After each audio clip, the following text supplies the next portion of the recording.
Terdakwa kasus penganiayaan yang menewaskan Prada Lukinamo, Letu Ahmad Faisal, dituntut 12 tahun penjara. Ibu Prada Luki bersyukur atas tuntutan auditor militer.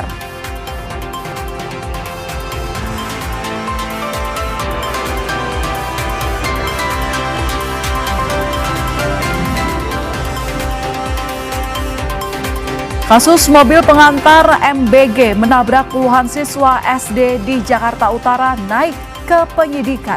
Polisi menduga ada kelalaian.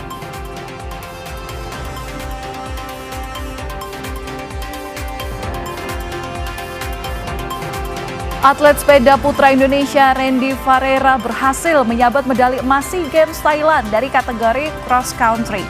Ini merupakan emas ke-6 bagi Indonesia.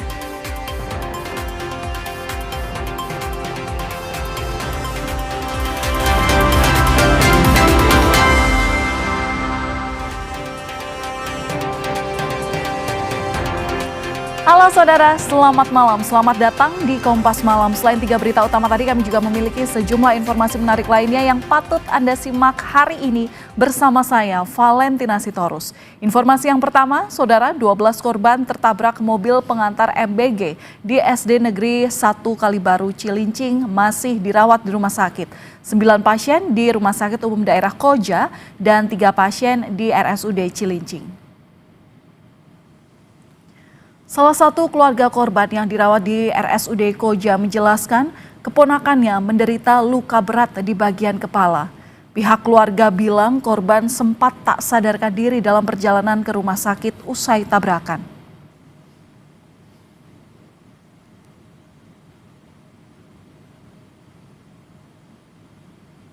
Ternyata di sekolah itu suasana udah kacau balau dan Nilo sudah dibawa ke rumah sakit Cilincing.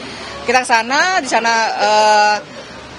segala macam lah penanganan gitu. Ternyata memang harus dirujuk ke Koja sini karena memang butuh penanganan lebih lanjut. Gitu. Waktu kejadian itu kan memang yang ngebangunin itu kan ada saudara saya satu lagi ya namanya Amar. Itu dia sempat ngebangunin gitu. Kayaknya dia sempat nggak sadar soalnya dibangunin kan sama ponakan saya itu. Kasus mobil pembawa MBG menabrak puluhan siswa SD di Jakarta Utara naik ke penyidikan. Polisi menduga ada kelalaian dalam kecelakaan yang mengakibatkan 22 orang luka. Polisi telah memeriksa 10 saksi. Penyidik tetap melakukan beberapa rangkaian pemeriksaan dan pada malam ini status sudah naik ke penyidikan. Adapun pasal yang kami kenakan yaitu pasal 360 KUHP karena kelalaiannya mengakibatkan orang luka berat atau lainnya dengan ancaman hukuman maksimal 5 tahun. Pasca kejadian mobil pengantar MBG tabrak siswa di SD Negeri 1 Kalibaru, Kepala BGN Dadan Hindayana menyatakan evaluasi pelaksanaan MBG kini bukan hanya menyasar kandungan makanan untuk siswa, tapi juga soal kesiapan dalam pengantaran menu MBG. BGN mengaku diminta Presiden Prabowo untuk menangani persoalan ini dengan baik. Mobil sebelum digunakan untuk pengiriman itu wajib dicek setiap hari. Dan dengan adanya kasus penggantian sopir ini kelihatannya menjadi insight baru bagi Badan Gizi Nasional agar KSPPG secara cermat saja. Saya dipantau setiap menit oleh Pak Seskap dan saya wajib memberikan laporan dan Pak Presiden sudah memerintahkan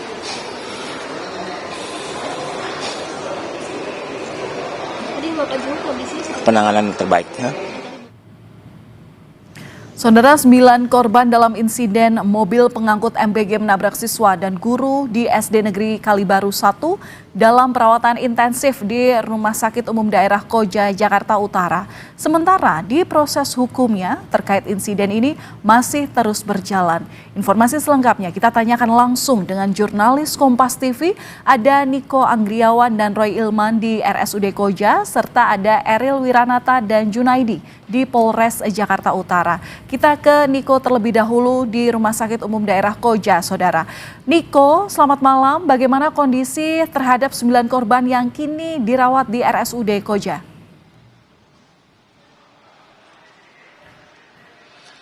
Ya, selamat malam Valen dan juga saudara. 9 orang saat ini masih dilakukan perawatan intensif dengan mengalami luka berat di RSUD Koja, Jakarta Utara. Kalau misalnya melihat rincian, ini ada 8 orang siswa dan juga 1 orang guru. Dan semuanya ini masih dalam perawatan dan juga observasi dari dokter untuk bisa menyembuhkan cedera berat yang dialami oleh ke-9 korban.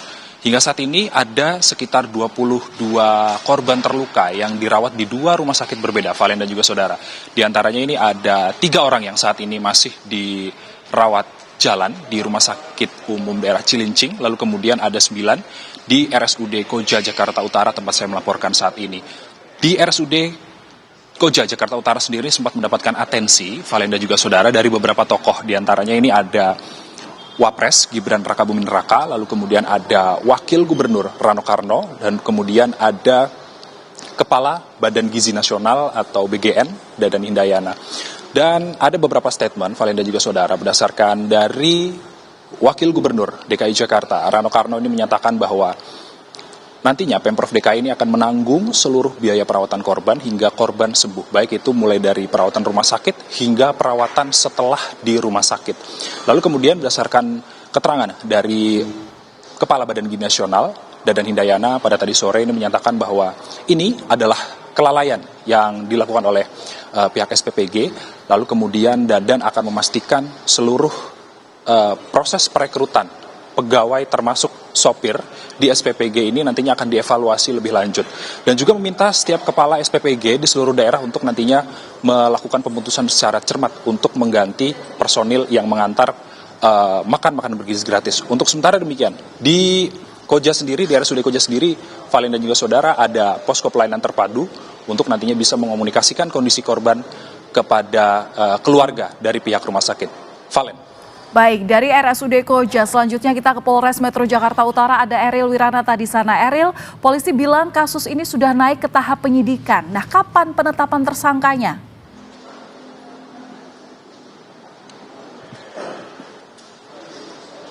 Terkait dengan mobil MBG yang menabrak siswa dan guru, ini sudah naik dalam tahap penyidikan yang dimana memang sudah dilakukan rangkaian pemeriksaan. Namun walaupun dengan adanya penyidikan hingga saat ini dari polisi masih belum menetapkan terkait dengan status tersangka. Yang dimana memang informasi yang kami dapatkan, polisi masih menggali, mendalami terkait dengan bukti-bukti yang ada. Yang dimana juga sebelumnya dikatakan bahwa untuk salah satu alat buktinya adalah mobil membawa distribusi MBG tersebut sudah dibawa di Polres Jakarta Utara yang nantinya juga ini akan dilakukan pemeriksaan. Sebelumnya juga dikatakan bahwa sudah sebanyak 10 saksi dilakukan pemeriksaan yang diantaranya adalah mulai dari saksi yang berada di TKP, kemudian juga dari terlapor, kemudian juga dari korban yang dapat dilakukan pemeriksaan. Ini untuk mendalami terkait dengan apakah ada unsur kelalaian terkait penabrakan yang dimana membuat korban sebanyak lebih dari 20 siswa dan guru hingga saat ini yang masih ada dirawat. Dan selain itu juga bahwa memang polisi masih mengumpulkan alat bukti untuk terkait dengan penetapan status tersangka, dan selain itu juga bahwa nantinya ini akan menyesuaikan terkait dengan alat bukti. Dan memang sebelumnya juga kami mendapatkan informasi dari Kepala BGN saat meninjau lokasi bahwa ia menemui salah satu supir dari pembawa distribusi MBG tersebut, mengatakan bahwa sang supir memiliki kondisi yang tidak fit, yang ini diduga menjadi salah satu alasan terkait dengan penabrakan yang terjadi di SDN Kalibaru 01 pagi tersebut. Valen. Baik, kapan lagi pemeriksaan saksi, Eril? Ya, Valen, dari polisi mengatakan bahwa hingga saat ini masih melakukan pendalaman, Valen, yang dimana memang ini akan terus dilakukan hingga esok hari, tentu saja untuk melakukan penggalian informasi terkait dari saksi-saksi, kemudian juga untuk menetapkan tersangka. Dan tentu, Valen, kita akan tunggu terkait dengan hasil pemeriksaan ini, yang dimana masih melakukan pengumpulan bukti dan untuk penetapan tersangka. Valen. Baik, melaporkan langsung dari Polres Jakarta Utara, jurnalis Kompas TV Eril Wiranata, dan sebelumnya ada Niko Anggriawan langsung dari Rumah Sakit Umum Daerah Koja. Terima kasih, kawan-kawan. Saudara, sebuah mobil SPPG yang membawa makan bergizi gratis menerobos pagar sekolah dan menabrak sejumlah siswa di sebuah sekolah di Cilincing, Jakarta Utara. 22 orang terluka akibat peristiwa tersebut. Suasana tenang di Sekolah Dasar Negeri 01 Kalibaru, Cilincing, Jakarta Utara berubah mencekam saat mobil SPPG yang membawa makanan bergizi gratis menerobos masuk ke lingkungan sekolah dan menabrak barisan siswa dan guru di lapangan. 22 orang terluka, 1 orang diantaranya mengalami luka serius dan harus dirawat di ICU. Sejumlah orang tua korban langsung mendatangi RSUD Koja dan RSUD Cilincing tempat para korban dirawat. Orang tua siswa korban tabrakan menyerahkan proses hukum ke polisi dan berharap anaknya segera pulih. Kalau untuk langkah hukum kita semua serahin ke pihak yang berwajib aja Mbak, karena memang ya bagaimana ya, kita lihat aja nantilah gitu Mbak. Untuk sementara ini kita yang prioritasin itu ya keluarga kita gitu kan, kondisinya bagaimana, karena kan pasti. Gubernur dan Wakil Gubernur DKI Jakarta Pramono Anung dan Rano Karno bilang akan menanggung seluruh biaya pengobatan korban saat menjenguk ke RSUD Koja. Saya berdoa betul dan saya tadi langsung memerintahkan kepada Direktur RSUD Koja dan juga nanti kepada RSUD Cilincing untuk memberikan pelayanan yang terbaik. Tadi saya sudah menyampaikan kepada 2 Direktur RSUD, termasuk kemudian juga kepada Kepala Dinas Kesehatan DKI Jakarta, biaya sepenuhnya ditanggung pemerintah DKI Jakarta. Polisi menangkap supir penabrak siswa SD di Cilincing, Jakarta Utara. Dari pengakuan sopir, mobil awalnya hendak diparkir di depan gerbang sekolah hingga akhirnya hilang kendali. Pas ke kelas saya turun udah salah. Nah, itu saya biasa kan kalau berhenti kan di bawah turunan tuh. Nah, banyak gitu nggak tahu kenapa, tahu gas sendiri gitu Pak. Biasa parkir di depan gerbang gitu Pak, karena pacara udah biasa sih gitu kan. Nah, pacara baru mobil baru masuk gitu. Nah, makanya saya mau berhenti gitu Pak, gas Pak. Naik dong kan. Nggak rem tangan. Panik ya. Pihak sekolah memastikan sopir mobil pengantar MBG bukanlah pengemudi mobil yang biasanya mengantar MBG. Beda, biasanya orang lain, ini hari ini beda. Ketika kejadian apakah sempat juga berkomunikasi dengan pengemudi? Enggak. Langsung mengamankan anak? Iya, langsung kita fokusnya mengamankan anak sama. Polisi menyebut dari hasil olah TKP dan rekaman CCTV terlihat ada perubahan kecepatan sebelum mobil MBG menabrak pagar sekolah. Namun polisi masih mendalami penyebab kendaraan yang tiba-tiba melaju. Jadi kendaraan datang dari arah sisi sebelah kanan sekolah ya, sempat berhenti sebentar di pintu masuk, namun tiba-tiba terlihat seperti bertambah kecepatan. Nah ini yang kita faktor penyebab kenapa bertambah kecepatan, apakah salah injak pedal atau yang lain, ini masih kita dalami. Akibat kejadian ini, kegiatan belajar mengajar di sekolah tersebut diliburkan untuk sementara. Pihak sekolah juga akan melakukan trauma healing pada seluruh warga sekolah. Tim Liputan, Kompas TV, Jakarta. Kita ke informasi lain, Saudara. Ibu Prada Lukinamo, Sepriana Paulina Mirpe, tak kuasa menahan tangis mendengar sidang tuntutan kasus kematian anaknya. Terdakwa dituntut 12 tahun penjara.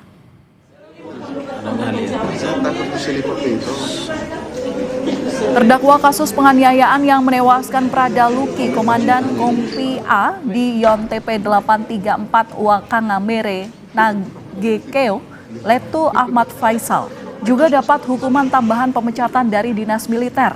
Sepriana terharu dan mengucapkan terima kasih kepada Auditor Militer 315 Kupang karena menilai tuntutan sesuai dengan harapan keluarga. Sepriana berharap 4 terdakwa lainnya juga dituntut hukuman maksimal. Kami keluarga sangat berterima kasih kepada Bapak Auditor karena sudah memberikan tuntutan sesuai dengan harapan kami. Karena kami berharap semua pelaku itu di PTDH, 4 terdakwa lainnya, harapan kami juga sesuai dengan yang akan dibacakan oleh Bapak Auditor semuanya. Tuntutan dibacakan Auditor Militer Mayor CHK Wasinton Marpau di Pengadilan Militer 315 Kupang, Nusa Tenggara Timur. Selain dituntut 12 tahun penjara dan pemecatan, terdakwa Letu Ahmad juga diwajibkan membayar restitusi 561 juta rupiah.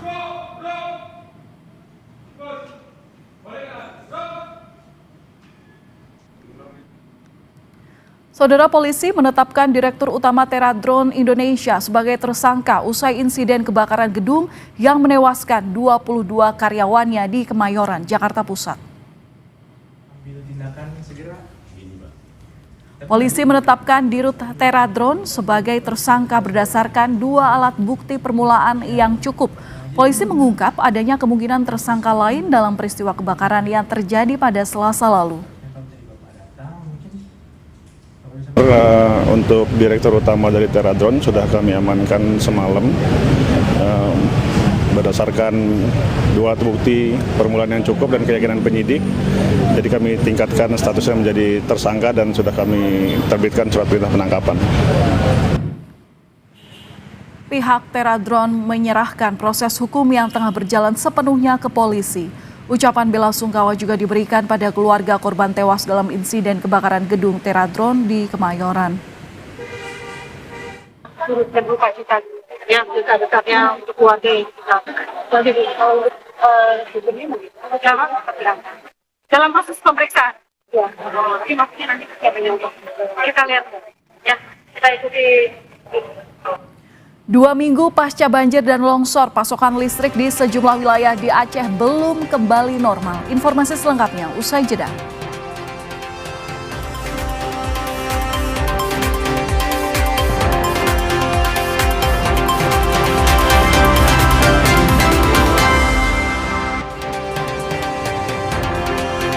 Saudara, lebih dari 2 pekan pasca banjir bandang, sebagian warga di desa Blang Peuria, Aceh Utara, Aceh, ini masih bertahan di pengungsian. Mereka mengandalkan dapur umum untuk memenuhi kebutuhan makan sehari-hari. Makanan jadi kebutuhan mendesak korban banjir di desa Blang Peuria, Kecamatan Samudra, Aceh Utara. Sejak banjir surut, dapur umum desa menyediakan makan 3 kali sehari bagi warga terdampak. Meski menu makanan yang disajikan terbatas, keberadaan dapur umum sangat membantu korban bencana. Insya Allah buat sementara waktu bantuannya masih ada. Tiap hari kita membagikan makanan ataupun minuman kepada warga kita semua. Itu yang berasal daripada donasi-donasi dari mana pihak manapun yang datang memberikan ke posko kami di Blang Peuria. Walaupun pasokan listrik di Banda Aceh mengalami pemadaman bergilir, sebagian pelaku usaha tetap membuka warung meski dalam kondisi gelap. Sejumlah pelaku usaha di Banda Aceh tetap membuka usahanya di tengah gelap gulita. Hanya dibantu penerangan dari lilin dan kendaraan yang lalu lalang, para pedagang tetap hadir untuk membantu menyediakan kebutuhan warga. Pemilik usaha mengaku saat ini stok lilin menipis dan kekurangan LPG. Warga juga mengeluhkan stok air bersih yang mulai langka di Banda Aceh. Dia hidup matinya 3 hari, hidupnya cuma 12 jam. Itu pun sudah selama kali 12 jam. Pemadaman listrik, air juga tidak mengalir ke rumah-rumah warga, termasuk ke warung kami. Ya, kemudian susahnya pelanggan kami mencari lilin. Kemudian gas melon yang isi 5 kg. Gas ini sangat langka. Kami berharap di termasuknya minimal 20 mati, bagusnya pagi sampai sore. Itu kalau malam hidup, jadi kami bisa mencari nafkah dari warung kami sendiri. 2 minggu pasca banjir dan longsor, pasokan listrik di sejumlah wilayah di Aceh belum kembali normal. Listrik di Kabupaten Aceh Tamiang pada Kamis malam kembali padam. Di beberapa lokasi, listrik sempat menyala tapi hanya bertahan beberapa jam saja. Sebagai penerangan darurat, warga memakai mesin genset atau penerangan seadanya.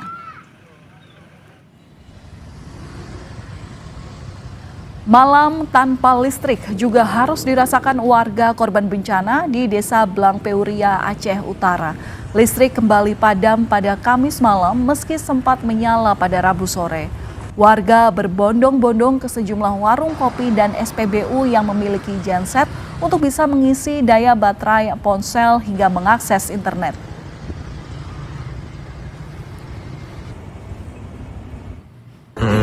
Dari tadi pagi sampai sekarang belum hidup. Belum hidup. Jadi aktivitas di rumah bagaimana nih? Ya nggak bisa ngapa-ngapain. Untuk jaringan HP sendiri gimana? Nggak bisa juga. Nggak bisa. Jadi kalau harapnya ada lampu, biar bisa semua berkegiatan seperti biasa kan. Minta semuanya nggak bisa, air nggak bisa, masak nasi nggak bisa, cas HP, jaringan tuh nggak bisa. Selengkapnya soal situasi terkini di Aceh Utara, kita sapa jurnalis Kompas TV Zikri Maulana. Selamat malam Zikri, bagaimana dengan pasokan listrik di Aceh Utara? Sudah berapa wilayah yang sudah teraliri listrik kembali? Ya baik, selamat malam Valen dan juga saudara. Untuk listrik memang hingga malam ini untuk Kabupaten Aceh Utara belum dialiri listrik dikarenakan ini ada terjadinya gangguan di pembangkit Nagan Raya dan juga Arun Luxmawe sehingga suplai listrik tidak ada di Kabupaten Aceh Utara maupun di sejumlah kabupaten kota lain di Aceh. Nah, untuk pasokan listrik sendiri memang ini mulai padam sejak Kamis dini hari begitu sekitar pukul 00 dan sebelumnya sempat menyala pada Rabu pukul 8.00 waktu Indonesia Barat dan ini tidak bertahan lama begitu Valen sehingga hari ini listrik belum juga menyala. Nah dampak padamnya aliran listrik ini juga mengakibatkan jaringan seluler itu terputus dan bahkan jaringan internet pun tidak bisa diakses sehingga masyarakat pun kesulitan ini untuk komunikasi. Nah dampak terjadinya pemadaman listrik juga terutama di lokasi bencana ini mengakibatkan warga kesulitan untuk membersihkan rumahnya. Begitu. Bahkan masyarakat pun tidak bisa menggunakan mesin untuk penyedot lumpur atau mesin untuk menarik air untuk membersihkan rumahnya dari endapan lumpur. Nah ini juga pengaruh pasokan listrik ini juga sangat berpengaruh pada perekonomian masyarakat. Begitu Valen. Oke, pasokan listrik hingga saat ini masih belum merata menyala seluruhnya di wilayah Aceh Utara. Tapi kalau melihat di belakang Anda, ini Anda terlihat di SPBU, suasananya terang begitu. Ini untuk sumber listriknya dari mana, Zikri? Nah, baik untuk di SPBU ataupun pom bensin tempat saya melaporkan saat ini merupakan pom bensin mereka untuk aliran listriknya menggunakan atau mesin pembangkit daya begitu. Nah, di lokasi ini juga maupun di sejumlah warung kopi yang ada di Aceh Utara ini tempat titik berkumpul saat ini.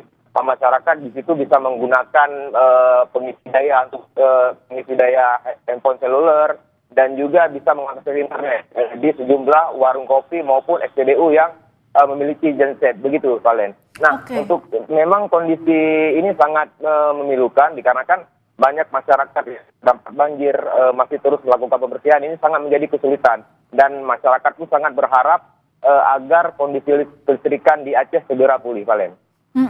Tapi kalau melihat kebiasaan warga dengan menumpang di warung kopi, kemudian juga menumpang untuk mengisi daya handphonenya di SPBU gitu, harus merogoh kocek lagi nggak? Harus bayar nggak, Zikri?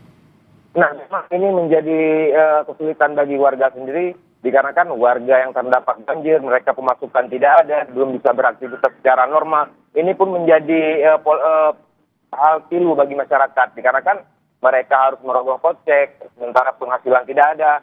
Itu menjadi hal pilu yang dirasakan oleh masyarakat hingga saat ini, Valen. Mereka harus ke warung kopi maupun ke tempat-tempat yang bisa mengisi daya telepon mereka dan mengakses internet sehingga setiap warung kopi mereka harus membeli minuman ataupun makanan untuk bisa menumpang mengisi daya baterai telepon seluler. Begitu, Valen.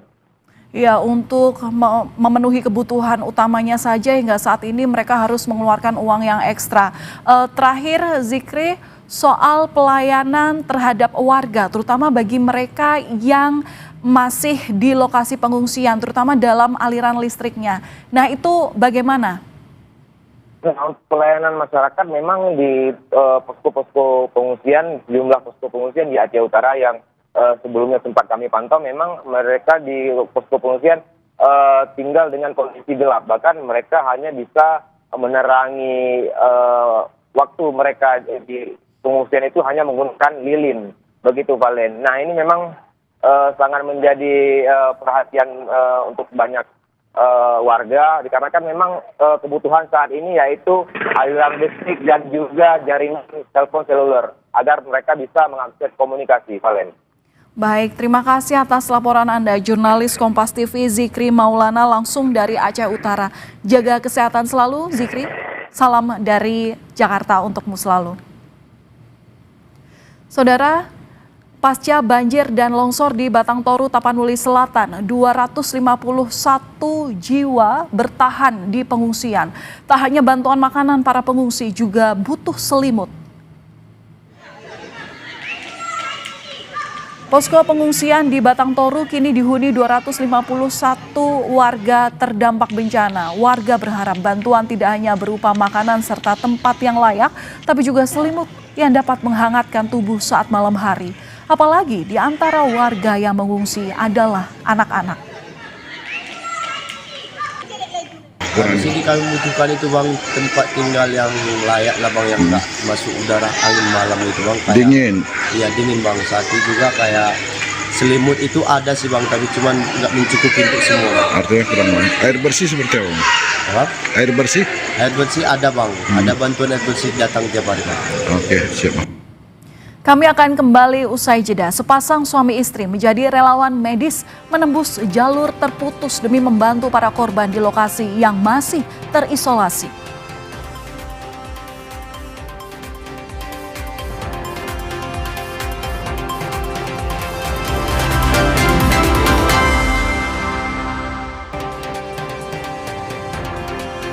Saudara, bencana yang menelan banyak korban serta memorak-porandakan banyak wilayah di Sumatera menggerakkan hati sepasang suami istri menjadi relawan medis untuk membantu para korban di lokasi yang masih terisolasi.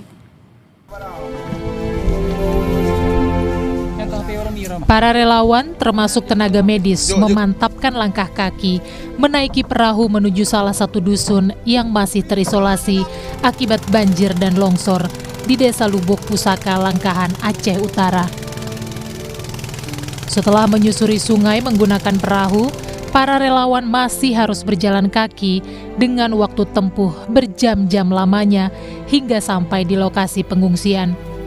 Di antara para relawan ada sepasang suami istri yang berprofesi tenaga medis ikut menembus desa terisolasi demi memberi bantuan. Para relawan yang tiba di pengungsian saat hari sudah gelap disambut antusias para pengungsi.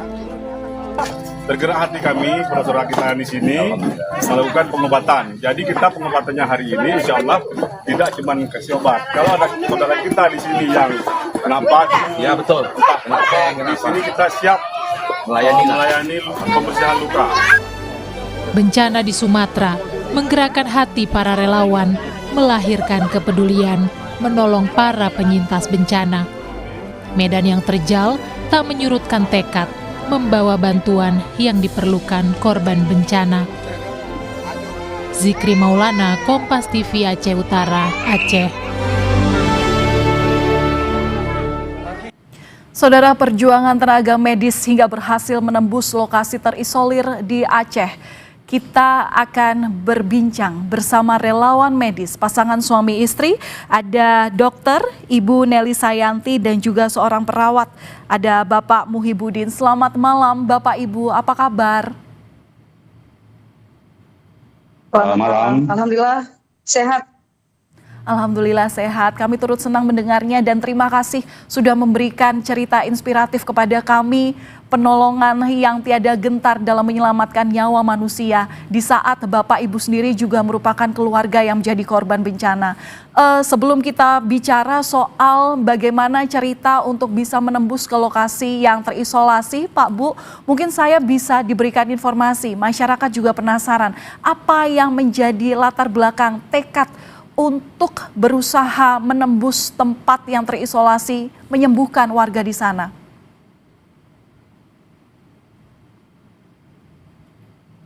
Baik, sebelumnya yang kelangkahan pada hari Rabu 10 Desember kemarin itu perjalanan kami yang kedua setelah kami melakukan perjalanan yang 4 Desember hari Kamis 2025.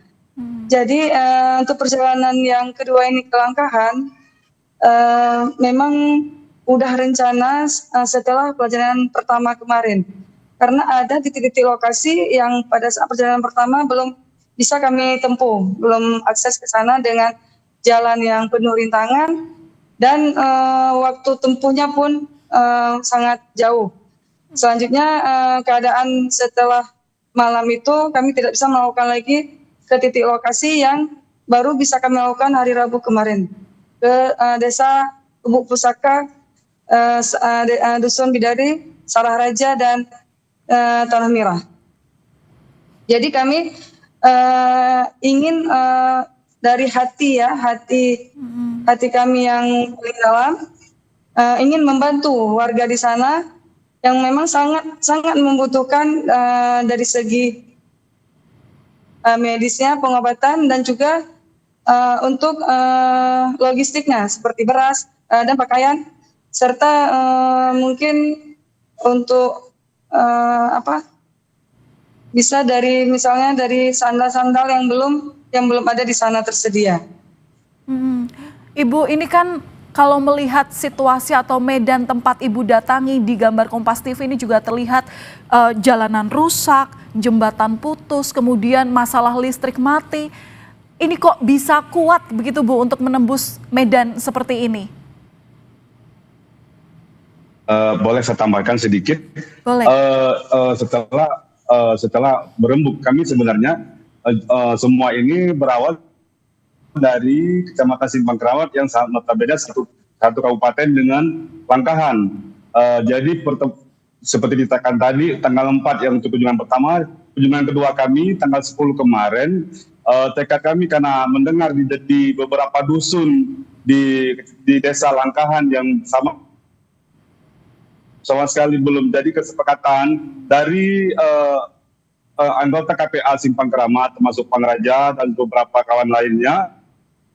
Kita malam pun harus bergerak, harus sampai sayang saudara kita di sana yang sama sekali belum ada yang mengunjungi dalam hal kesehatan. Jadi dengan tekad Bismillah kami sampai ke sana di titik awal sampai ke sana kemarin jam 3 sore itu titik pertama di Bidari, Dusun Bidari. Begitu Ibu dengan jalan tempuh yang kami harus turun mendorong mobil dan banyak lagi rintangan, cuman karena tekad dari awal kita ceritakan, mudah-mudahan semua tim dari kami kesehatan juga masyarakat Simpang Keramat juga masih semangat dengan saudaranya yang lagi musibah. Begitu Ibu.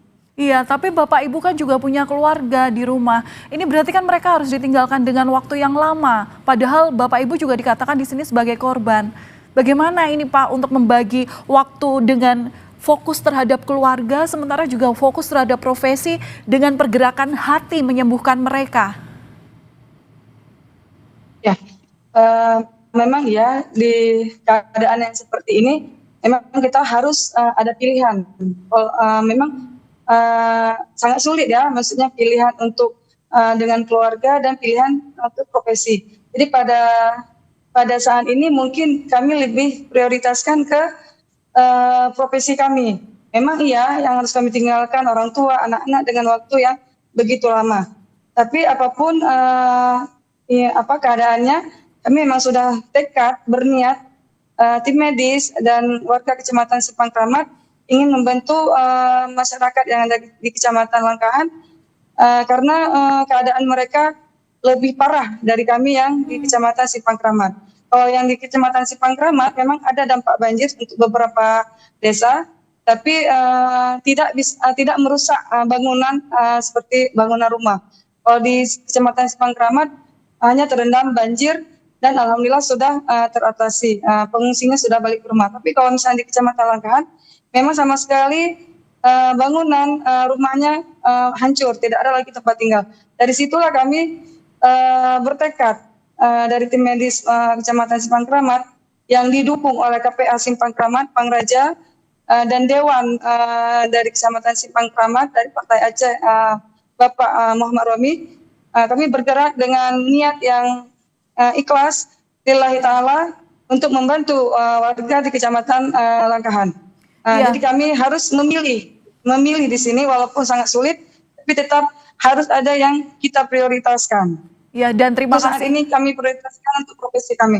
Iya, dan terima kasih, prioritasnya adalah warga korban yang sangat banyak ini yang pastinya membutuhkan bantuan di tengah saat itu distribusi bantuan sangat minim. Bu, ketika pertama kali sampai di lokasi pengungsian di Langkahan, Aceh Utara, gimana kondisi warga di sana, Bu, saat itu? Untuk kondisi warga memang sangat memprihatinkan. Karena yang pertama rumah ya, tempat tinggal mereka sudah tidak ada lagi. Namun masih ada juga masyarakat yang mungkin ya untuk membahagiakan diri sendiri mereka masih bisa bersyukur. Artinya rumah yang hilang, rumah yang rusak, tapi dia masih selamat. Jadi keadaannya memang sangat memprihatinkan karena memang tempat tinggal yang utama sudah tidak ada lagi, hancur semua rumah untuk mereka tinggali. Baik, Bapak Muhibudin, melihat situasi hingga saat ini, sebenarnya bantuan apa saat ini, apalagi yang masih dibutuhkan oleh mereka? Sebenarnya bantuan yang mereka butuhkan yang pertama sekali logistik, cuma logistik ada beberapa yang sudah datang ke sana. Yang kedua, mereka sangat membutuhkan seperti dikatakan sama Ibu Dokter, yaitu obat-obatan. Dengan kemarin kami turun ke sana dengan obat seadanya, hasil dari sumbang swadaya masyarakat, alhamdulillah mereka sangat-sangat senang ada yang mengunjungi. Lalu air bersih, terpal tempat untuk tidur. Karena sama sekali tidak ada terpal, tadi mereka ada yang masih alas dengan tanah. Jadi mereka di sana sangat mengharapkan ada terpal dan kelambu untuk karena banyak balita-balita yang terpapar langsung dengan alam bebas. Jadi begitu, Ibu. Baik, air bersih, terpal hingga kelambu. Ini yang dibutuhkan oleh warga Langkahan di Aceh Utara. Terima kasih sudah berbagi cerita bersama kami di Kompas Malam Kompas TV. Salam sehat selalu untuk Bapak Muhibudin dan juga Ibu Nelly Sayanti. Terima kasih. Saudara, kami akan kembali usai jeda dengan informasi mengenai Direktur Teradron Michael Wisnu ditangkap usai jadi tersangka dalam kasus kebakaran yang terjadi di kantor perusahaan drone itu di Kemayoran, Jakarta Pusat pada 9 Desember lalu.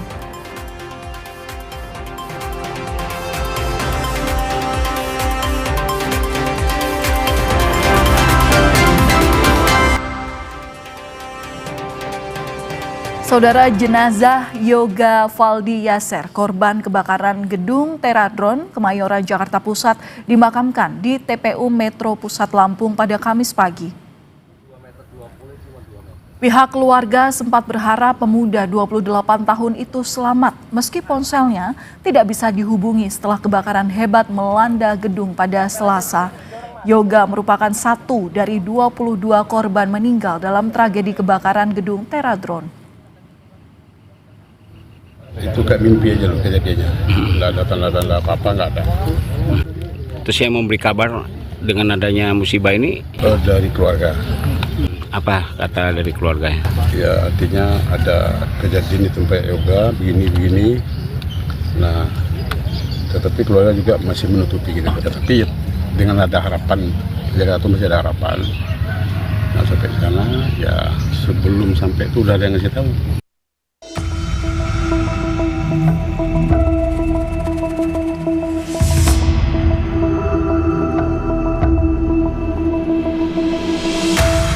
Polisi menetapkan Dirut Tera Drone sebagai tersangka berdasarkan 2 alat bukti permulaan yang cukup. Polisi mengungkap kemungkinan adanya tersangka lain dalam insiden kebakaran. Pemilik ruko pun akan dipanggil untuk diperiksa. Sudah ada cukup bukti, 2 permulaan bukti cukup dan keyakinan penyidik terhadap tindak pidana yang dilakukan oleh saudara MW ya. Mungkin buktinya apa Bang? Kayak perizinan, surat atau gimana? Ya, ada keterangan saksi, dokumen dan bukti-bukti lain yang ditemukan di lokasi. Pemeriksaan untuk orang yang lain atau karyawan yang lain masih tetap dilaksanakan, tidak menutup kemungkinan ada tersangka lain. Namun untuk saat ini belum ada yang ditetapkan sebagai tersangka selain dari direktur utama tersebut. Untuk pemilik ruko masih kami pertimbangkan untuk kami panggil kapan jadwalnya untuk dilakukan pemeriksaan. Kepanikan seketika melanda para karyawan Tera Drone di Kemayoran, Jakarta, Selasa 9 Desember 2025. Dari puncak gedung yang terkepung asap hitam pekat, belasan karyawan melambaikan tangan meminta pertolongan. Jenazah korban kebakaran meninggal ditemukan di lantai 3, 4, dan 5. Dari hasil pemeriksaan, korban meninggal disebabkan kekurangan oksigen. Iksan Apriansyah, Kompas TV, Jakarta.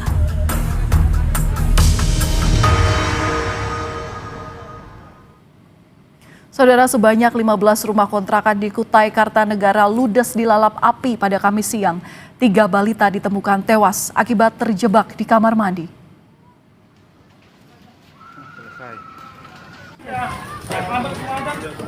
Kobaran api membubung tinggi dan dengan cepat membakar seluruh bangunan yang bermaterial kayu.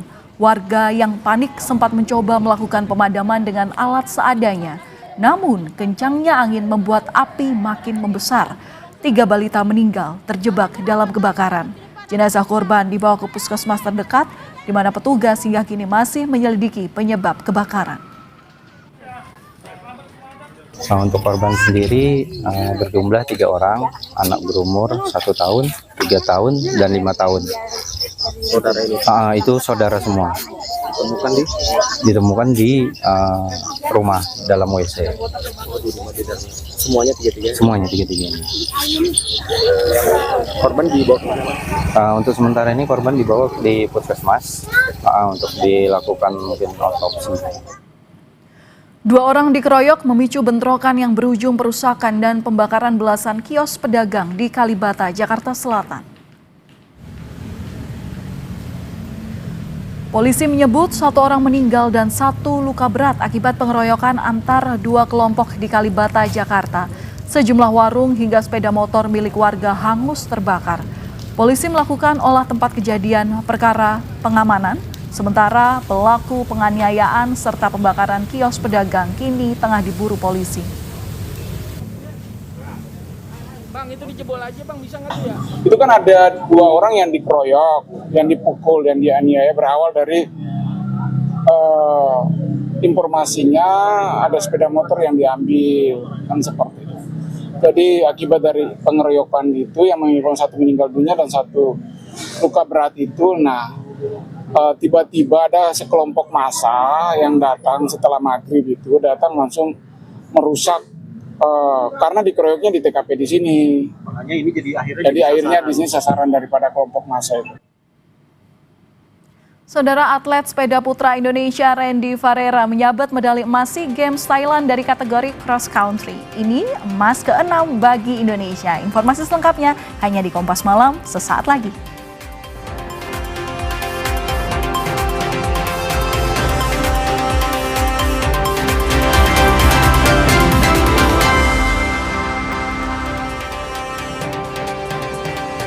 Kami hadirkan informasi dari dunia olahraga. Saudara, atlet sepeda putra Indonesia Randy Farera berhasil menyabet medali emas SEA Games Thailand dari kategori cross country di Chonburi. Randy berhasil meraih medali emas usai menyisihkan pesepeda Malaysia dan Filipina di lintasan Kalkeo Open Zoo. Raihan emas ini melengkapi prestasi Randy yang meraih perak di nomor downhill, di mana prestasi ini menambah koleksi emas ke-6 Indonesia di SEA Games 2025.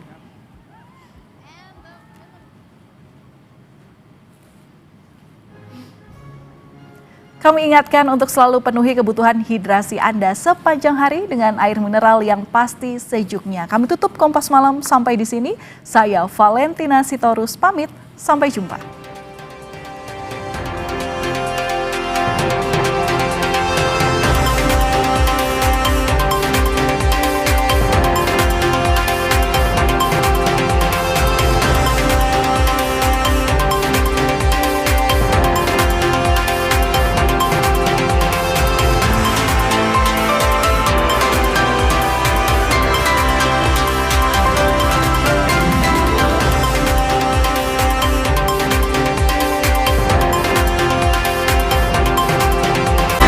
Terima kasih Anda telah menyaksikan